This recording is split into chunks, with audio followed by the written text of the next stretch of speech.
Bangladesh tourist visa అని అంటారు కదా, దీనిని మనము క్లోజ్ చేసాం.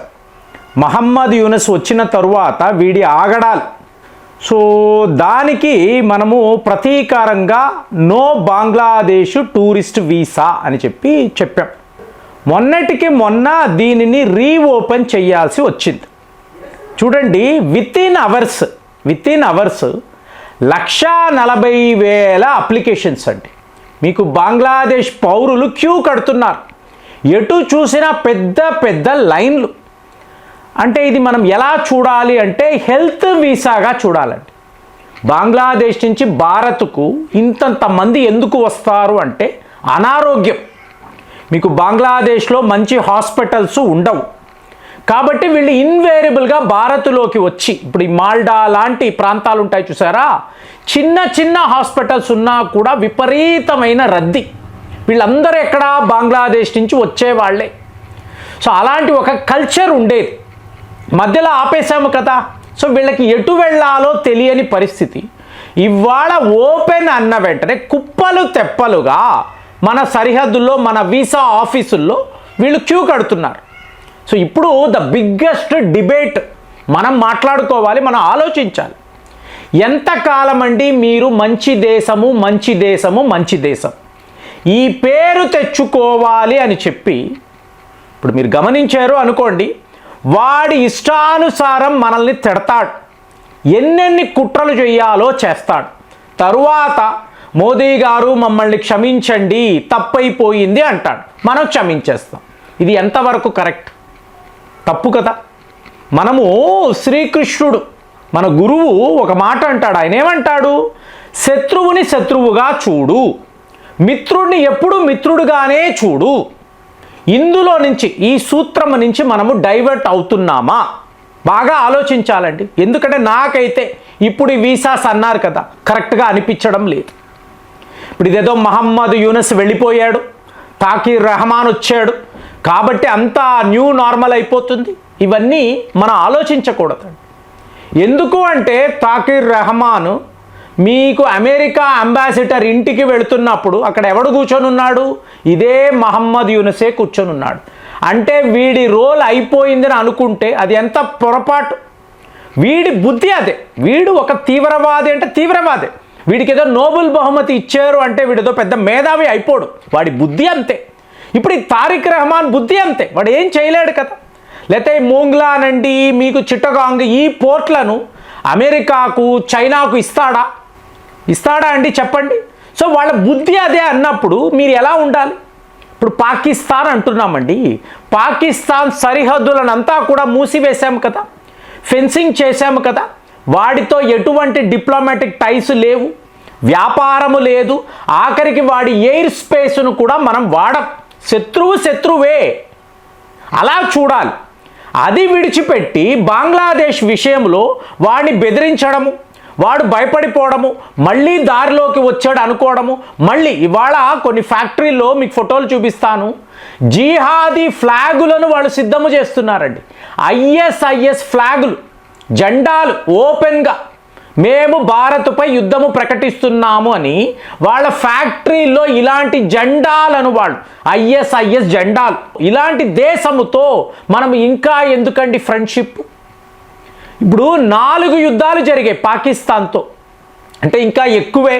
కానీ నేను ఎలా చూస్తాను, 1965, 1971, మీకు అలాగే కార్గిల్ అనండి, ముంబై దాడులు, ఇక పహల్గామ్ కూడా కలుపుకుంటే ఏకంగా 5 సార్లు వాడితో మనము యుద్ధము చేయాల్సి వచ్చింది కదా. సో వచ్చినప్పుడు మనము ఇండస్ వాటర్ ట్రీటీ అనే దాన్ని ఎప్పుడూ రద్దు చెయ్యలేదు. సో మొన్న పహల్గామ్తో జరిగినప్పుడే, ఈ తీవ్రవాద దాడులు తరువాతే మనం ఇండస్ వాటర్ ట్రీటీని రద్దు చేసాం. ఎందుకు? వాడు అలాంటి దారుణమైన వాడని తెలిసి కూడా పోతే పోనీలే, క్షమించేద్దాంలే, వాడికి ఉందా? వాడు ఎన్నెన్ని తీవ్రవాద దాడులండి. మరి అప్పుడే మీరు ఎందుకు ఇండస్ వాటర్ ట్రీటీని రద్దు చెయ్యలేదు? ఇవాళ ఎందుకు చేశారు అంటున్నాడు కదా. తగ్గాడా? క్షమాపణ అడిగాడా? యుద్ధము చేస్తాము అని మాట్లాడతాడు. ఇలాంటి దేశాలు, ఇలాంటి మెంటాలిటీ ఉన్న వాళ్ళతో ఇంకా మీకు ఈ స్నేహము ఏమిటి, ఈ కనికరము ఏమిటి, అయ్యో పాపమని ఎందుకు అనుకోవాలండి? ఇప్పుడు నేను అంటాను 1,40,000 మంది క్యూలో ఉన్నారు, వీళ్ళు భారత్లోకి వస్తారు, వచ్చి హాస్పిటల్స్లో ట్రీట్మెంట్ తీసుకుంటారు, తిరిగి వెళ్ళిపోతారు, వెళ్ళిపోయి మళ్ళీ మనల్నే దూషిస్తారు. అంతే కదండి.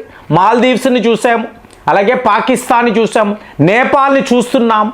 ఈ బంగ్లాదేశ్ ఏమైనా ఎక్సెప్షనలా? పాకిస్తాన్ ఒక తీవ్రవాద దేశము, ఎనిమీ నంబర్ 1 అంటే బంగ్లాదేశ్ను ఎనిమీ నంబర్ 2 అనాలి. వీళ్ళందరికీ మాస్టర్ లాంటి వాడు చైనా. వాడిని ఏ కేటగిరీలోనూ పెట్టకూడదు, కానీ చైనా మన బద్ధ శత్రువు అని చెప్పి మనము ఏం చెయ్యాలో అది చెయ్యాలి, చేస్తున్నాము కూడా. అలాంటిది ఒక దోమ లాంటి దేశం, ఇలా కొడితే పచ్చడైపోతుంది. ఇలాంటి బంగ్లాదేశ్ విషయంలో మనము ఇంకా ఇంకా ఎందుకు సింపతి చూపించాలి చెప్పండి? సో ఇవాళ ఒక అతిపెద్ద డిబేట్, పాకిస్తాన్ని ఎలా చూస్తున్నామో బంగ్లాదేశ్ని కూడా అలాగే చూడాలి. వీడు చైనా వెళ్తున్నాడు. నేను అడుగుతున్నాను, ఈ జనాలు ఉన్నారు కదా, ఈ పౌరులు, బంగ్లాదేశ్ పౌరులు, వీళ్ళని చైనా వెళ్ళమనండి, అక్కడికి వెళ్ళి ట్రీట్మెంట్ తీసుకోమనండి, పాకిస్తాన్కి వెళ్ళమనండి. చెప్పుకుంటున్నారు కదా మాది చాలా గొప్ప దేశం అని చెప్పుకుంటున్నారు కదండి, అక్కడికి వెళ్ళమనండి. వెళ్ళరు కదా, మళ్ళీ భారతే, ఇక్కడికే రావాలి. ఇక్కడే ఏంటంటే మీరు మేము బాయి బాయి అండి, బెంగాలీ భాష మాట్లాడతారు కదండి, కల్చరల్ రిలేషన్షిప్ ఉంది కదా. ఇదంతా ఎంత ట్రీట్మెంట్ అయ్యేంత వరకే, చవక ధరకు కుదిరితే ఫ్రీగా చేస్తాం, అయ్యో పాపం అనుకుంటా ఫ్రీగా చేస్తాం. చేసి వెళ్ళిన తరువాత అదే బుద్ధి, కుక్కతోక వంకర, ఇలాగే వీళ్ళు ఉంటారు. ఇలాంటి వాళ్ళ విషయంలో ఇంకా ఇంకా ఈ మోదీలు, అమిత్ షాలు ఎందుకు ఉపేక్షిస్తారండి?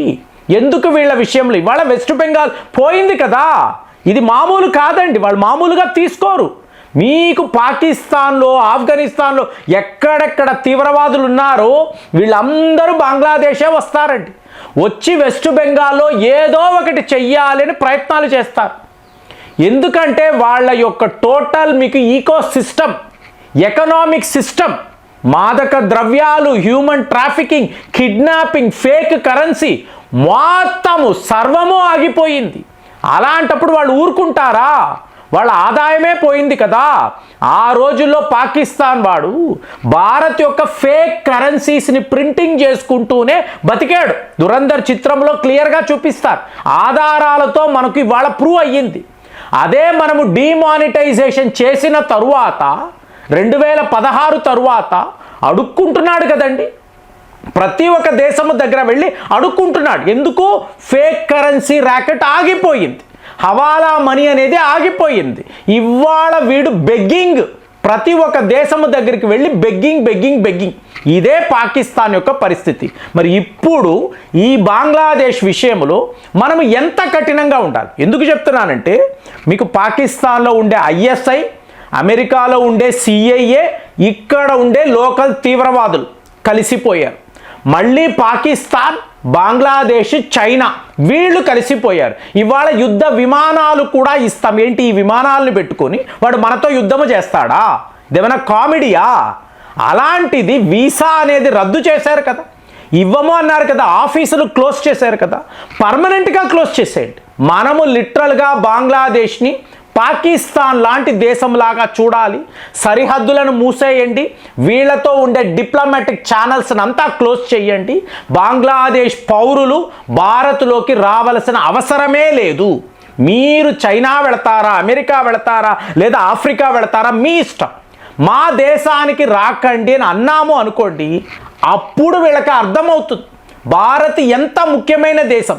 భారత్ లేకుండా బంగ్లాదేశ్ అనబడే దేశమే లేదు అనే నిజాన్ని ఆ రోజే వీళ్ళు రియలైజ్ అవుతారు. ఇది అవునంటారా కాదంటారా? బంగ్లాదేశ్కి వీసాలు మళ్ళీ ఇవ్వడం అనేది ఎంతవరకు కరెక్ట్? నా వరకైతే పూర్తిగా తప్పు. మరి మీరేం ఆలోచిస్తున్నారు? కామెంట్స్లో రాయండి. మళ్ళీ వచ్చే వీడియోలో కలుద్దాం. జై హింద్.